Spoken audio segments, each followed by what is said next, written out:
আলহামদুলিল্লাহ, remittance ফাইটাররা Dubai যারা সাজাপ্রাপ্ত হয়েছিল যাবজ্জীবন তারা কিন্তু মুক্তি পেয়ে এলো। তারা কিন্তু মুক্তি পেয়েছে। আজ তাদের এই মুক্তি আমরা অবশ্যই তাদেরকে সম্মানিত করব।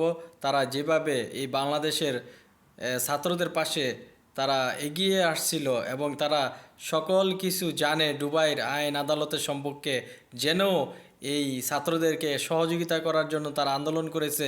যে ছাত্রদের উপর যে জুলুম নির্যাতন চালিয়েছে, এই নির্যাতনের যেই আওয়ামী লীগ যেভাবে বর্বরতা চালিয়েছে ছাত্রদের উপর, এই দৃশ্যগুলো দেখে কিন্তু রেমিটেন্স ফাইটাররা, প্রবাসীরা তারা কিন্তু কথা বলেছে, তারা কিন্তু আন্দোলন করেছে, আর বিনিময়ে তারা কিন্তু জেলে বন্দি ছিল। এই প্রবাসীদেরকে আমরা যেন শ্রদ্ধা করি এবং তাদেরকে যেন আমরা সম্মান করি, তার কারণ তাদের এই আওয়াজটা কিন্তু সারা বিশ্ব ছড়িয়ে গিয়েছে। তার কারণ তারা কিন্তু এই ছাত্রদের এই আন্দোলন, ছাত্রদের উপর যে জুলুম নির্যাতন হয়েছে, প্রবাসীরা কিন্তু এই রেমিটেন্স ফাইটাররা কিন্তু প্রতিবাদ জানিয়েছে।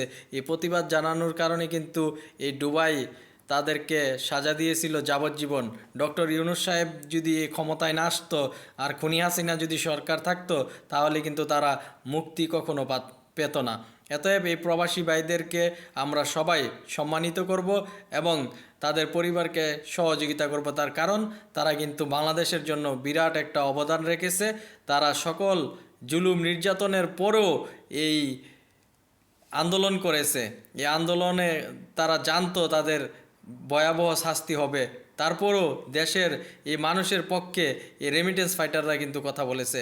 অতএব আমাদের উচিত হবে এই প্রবাসী ভাইদেরকে সহযোগিতা করা, তাদেরকে আমরা যেন সম্মানিত করি এবং তারা যখন এয়ারপোর্টে আসবে তাদেরকে অবশ্যই সর্বোচ্চ গুরুত্ব সহকারে তাদেরকে